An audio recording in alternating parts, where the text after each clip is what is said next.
Dora mkija kuza Black TV aho mutumbereye hose ni wezi 3 akaburungu Black TV kaburungu.com ahandi nyamdusanga ni Instagram na Twitter Facebook hose madusanga hata nkomanzi nimwe mugakwikana ibikorwa byacu tubahereza ku mwanya kugira ngo muzokwame wa bambere mudukurikirane mugire subscribe mugire na like na comment mutwereke mutubwizo tweze mezeza cyane. Uyu munsi rero twashimye kubahereza inkuru novuga ziko za trending muri Buja Flavor. Si inkuru gusa ni inkuru novuga yuko ikavuga ku muririmbyi wacu ari we musanzwe muzi yitwa Butoyi Moise atanzwe akomoka mu Gatumba. Ni komine Gatumba musanzwe muzi yavuye mu arinje atandukanye nko Ping harimo Corridor Magic benshi cyane batandukanye bakuriye mu Gatumba abarinzi batandukanye ni MB Data Butoyi Moise bivugwa yuko atakibaza muri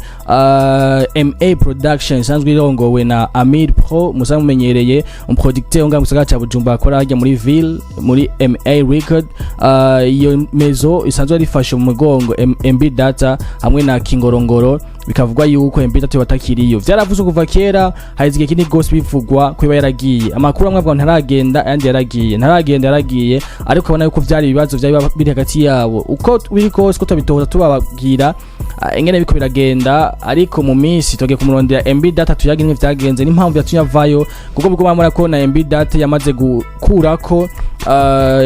ibiranga MA kuri account ziwe zose haba kuri Facebook haba kuri Instagram kari hayanditse ko MB Data kuri Instagram yiwe ni artist undersigned ya record label ya MA Production ubu kayabikuye ko kuri Instagram yiwe. Ico kintu cyemeza kimwe mu bintu vyinshi vyemeza ko yavuye muri MA Record hamwe no kuri Facebook ziwe wanashaka na YouTube channel yiwe akaba yahinduye afite n'indirimbo yiwe nshasha gusohora yitwa Igi Poroporo mbega ni Poroporo nyabaki ni modoka yashize ko logo yashize ko kuri affiche yiwe canke kuri cover yiwe imodoka ishaje Igi Poroporo mbega ni MB Data Igi Popo canke ashatse kuvuga abandi ntawo bizi kandi MB Data mu mazimisi mu amwe no misa posting ibintu vy'Imana sinzi bamwe ati ngo yakijijwe abandi yagize ibi andi ngashowe na Amide abandi ngo vyagenze uko ariko ni inkuru mudazi ko biri kose twese twadusanye tuzi kuva kera kira trending nga muri Buja Flavor gusa atamunafistiye ubuhamya bwinshi ko baravuyeyo ni bimwe twabemeye kuko twatoreza amakuru meza agezwe nga muri Buja Flavor. Ni Buja Flavor avuga ati Buja Flavor ina flavor right. Ni Black TV tubakunda cyane badamu dukurikirana zohereza amakuru meza nza cyane ni MB Data ni Igi Poroporo ni Amir Pro na MA Record. Ayandi makuru avugwa muri Buja Flavor si vya MB Data wenyene canke Butoyi Moise mumuzi ku mazina yiwe yose umwana mu Gatumba namakuru ariko ravugwa ku ndirimbo ziko zasoka zongaha muri Buja Flavor. Indirimbo nyinshi zitandukanye harimo indirimbo ya NATACHA yitwa Inkoni Kubi by Garas featuring Kidumo hamwe na KIRIKOU Akiri Binuwa featuring Big Fizzo Big Cobra No Stop. Ni indirimbo zitandukanye zasohotse muri Buja Flavor muri minsi ibiri yonyene gusikurikirana mu gihe hazigiye kinini abantu bidoga bati bavuga bati nta ndirimbo ziko zavuzwa muri Buja Flavor nta ndirimbo ziko zasohoka nta ma hit songs tufisenga muri Buja Flavor ariko izo ndirimbo zose zasohotse mwazibonye muzirondere kuri YouTube channel zabo muzikurikirane mugice muzivuzeko gusigitwe dukora ino nkuru ni kubamenyesha yuko tubabwiye yuko Barundi ko barakora indimo zimeze neza cyane. Ico cyambere cya kabiri naco nuko